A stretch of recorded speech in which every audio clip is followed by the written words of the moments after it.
Hello, my name is Ross Wehner, and I'm here to talk about purpose learning. So in the next 15 minutes, we're going to ask the question, what if the purpose of school were purpose? In other words, what if school were designed around optimal human thriving, around helping students explore, discover, and live a life of purpose? So we're going to talk about this historical moment. We're going to define purpose, and then finally, we're going to talk about purpose learning, which is a framework for the future of learning. Okay, so a little bit about World Leadership School. We are an organization based in Colorado in the United States, and our mission is to partner with K-12 schools to reimagine learning and create next generation leaders. We exist to help school become the ultimate platform for creating students of purpose who will change our world. The two big things we do at World Leadership School is that we help schools take students out into the world on immersive community experiences in Africa, Latin America, Asia, and the United States. And we also coach teachers to bring purpose back into learning through purpose learning. Okay, our moment. Few people know that in 1892, a group of 10 white men called the Committee of 10 got together to create the blueprint for what high school would become in the United States. This group of university leaders were funded by the leading industrialists of the late 19th century in the United States, including Andrew Carnegie, J.P. Morgan, Cornelius Vanderbilt, and others. And they were tasked with taking all the different schooling experiences that existed in the late 19th century and standardizing them into one model in order to create a workforce for the new industrial economy.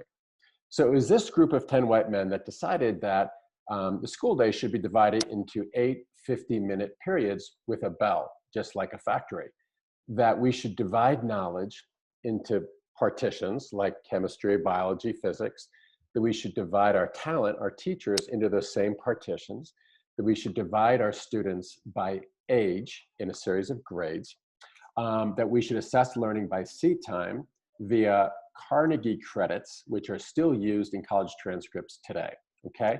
Now, people were excited about the assembly line, excited about factories at the time. This was a tremendously successful model of school in the United States in the 20th century. It took high school graduation rates from 6% in 1900 to above 80% in 1970, but it stayed totally flat ever since. This factory model of education is dead and is no longer serving the needs of our students and our world.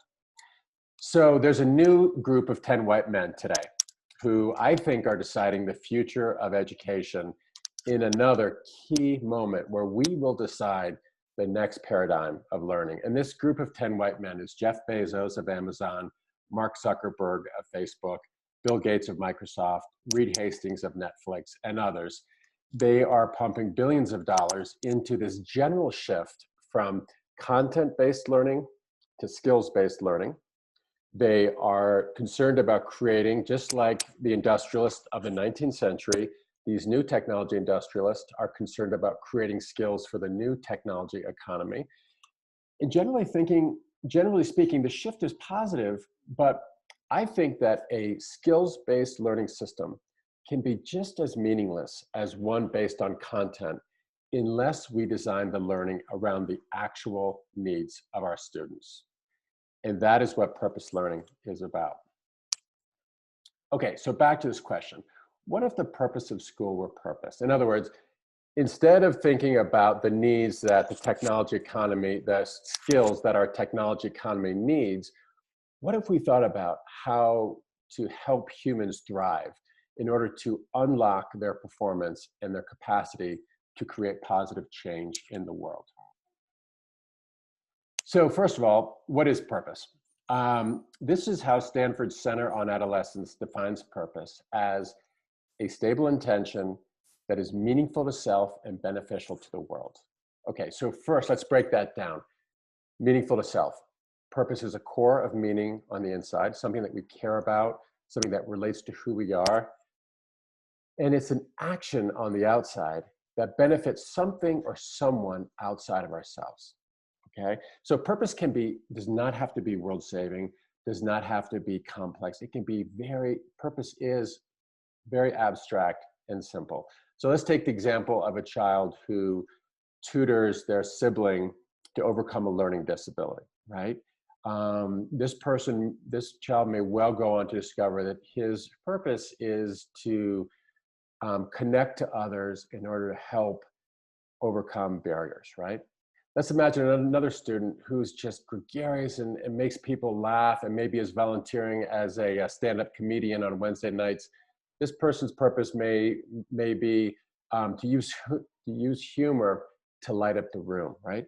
And they can do that in so many different areas of their life. So purpose is a simple thing. It's also stable through life.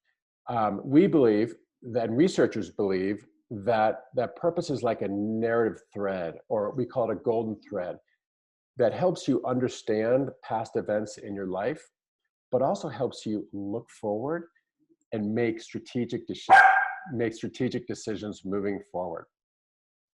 Okay, so there have been numerous studies over the last 20 years about the benefits of purpose. And what we know is that purpose-driven adults live longer, they're healthier, they heal faster, and they report higher levels of happiness. Now, many of these same benefits are also enjoyed by students of purpose with two important kickers. One is that they're deeper learners, and the second is they're better stress managers. More about that in just a second. So Stanford has developed a tool for measuring purpose in youth called the Youth Purpose Study. This is a 45-minute sit-down interview between a researcher and a student that has been given to tens of thousands of students around the world, and the results are really interesting. Okay, so it turns out that purpose in secondary school is relatively rare. About 1 in 5 students, or about 20% of students, have meaning on the inside, action on the outside.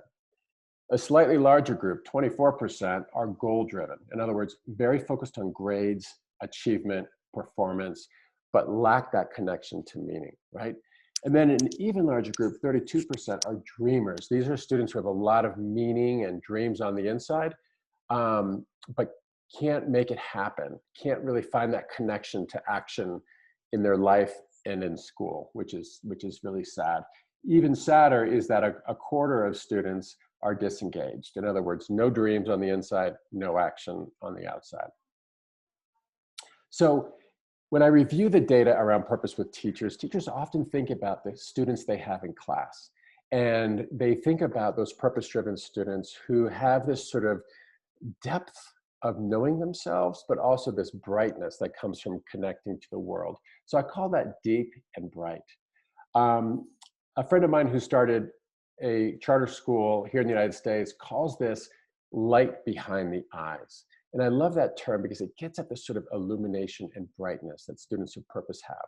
You know, they walk a little faster, they engage with students around them, they look you in the eyes, they seem to love learning. They oftentimes actually take on more challenge, more work than goal-driven students, but they thrive because it fits with their sense of meaning. So, you know, when I think about purpose, I realize that purpose is not a skill for me alongside other skills like growth mindset or grit or collaboration. It is actually the capstone skill from which all those other skills ensue. And I wonder what would happen if we could increase the number of purpose-driven students from 20% to 50%. Our classrooms, our communities would completely change. And that is my mission in life, and that's the mission of World Leadership School. Now, COVID-19 has proven that our world is interconnecting and it's accelerating. And when you have those two things happening at the same time, the future is no longer complex, it's simply unknowable. And purpose is like an inner GPS that helps students navigate that complexity. Okay, so I want to just talk a little bit about stress and deeper learning. We talked about those benefits, and it turns out that purposeful students who have this sort of framework of meaning, and when we give them voice and choice in learning, they grab onto things that connect with their meaning. And oftentimes what we see with purpose-driven students is that they're certainly using their frontal lobe, their thinking brain, but they're also connecting to their limbic or their feeling brain. So by connecting cognition or thinking to feeling, they engage deeper with learning. So goal-driven students, we talked about how purposeful students oftentimes take on more challenge at experience that in a positive way. Goal-driven students, sadly, in the middle of secondary school, after working hard for so many years, will find themselves asking, why am I working so hard? What is this all about?